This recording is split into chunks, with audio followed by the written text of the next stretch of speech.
Dossard. Coureur. Boston. Inscription. 4h20. Disqualification. Sport. Journaliste. 261. Bonjour petits et grands. Aujourd'hui, dans notre émission Les femmes qui ont changé le monde, nous allons découvrir Catherine Switzer. Nous écouterons un micro-cours et essayerons de comprendre pourquoi cette femme est méconnue alors qu'elle a changé le monde. Pour cela, nos journalistes ont préparé plusieurs séquences, le saviez-vous? Et différents invités nous rejoindront au cours de l'émission. Si je vous dis Catherine Switzer, à quoi pensez-vous? Je sais pas du tout. Moi, il n'y a rien qui me vient là. Je sais pas du tout. Je la connais pas, cette dame.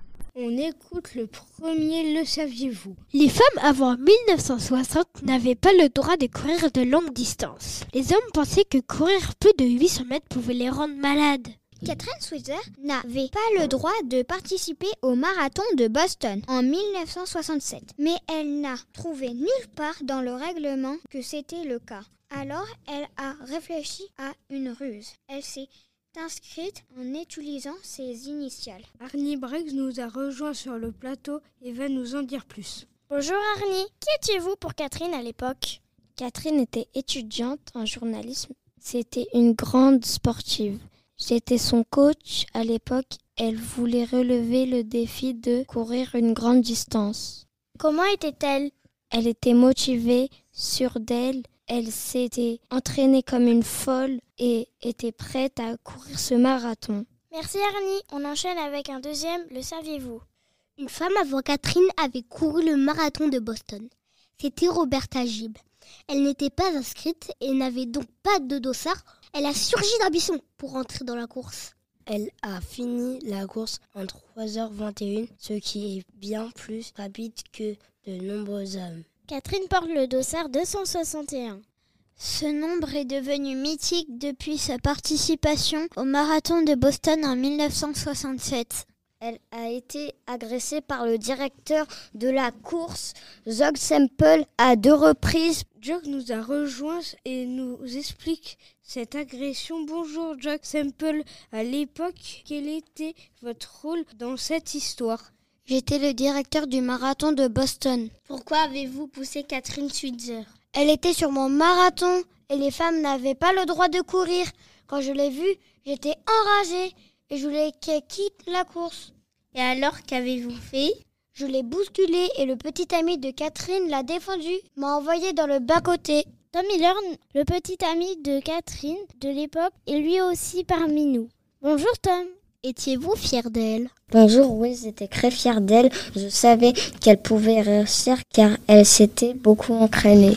Pourquoi l'avez-vous défendue de l'attaque de Doug Semple? Parce que je ne voulais pas qu'elle abandonne la course et je trouvais inadmissible qu'un homme l'agresse. Est-ce que cela vous a paru facile de courir ce marathon après l'agression de Catherine? Non, c'était difficile.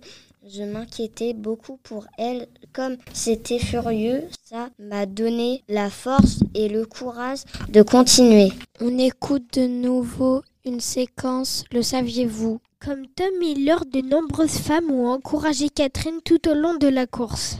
Certaines ont fait tatouer le numéro 261 pour soutenir son combat et montrer que les femmes sont libres de participer aux mêmes courses que les hommes si elles le souhaitent. Tom, pour vous, à quoi cela a-t-il servi qu'elles se battent et finissent la course? Elle a montré que les femmes aussi étaient capables de courir un marathon. D'ailleurs, c'est grâce à elle qu'en 1972, les femmes ont eu le droit de courir le marathon de Boston officiellement. D'accord, Tom, merci. Écoutons le dernier, le saviez-vous? 50 ans après le marathon de Boston, Catherine court de nouveau ce marathon avec le numéro 261. 13 500 femmes y participent. La plupart, en son hommage, portent le numéro 261.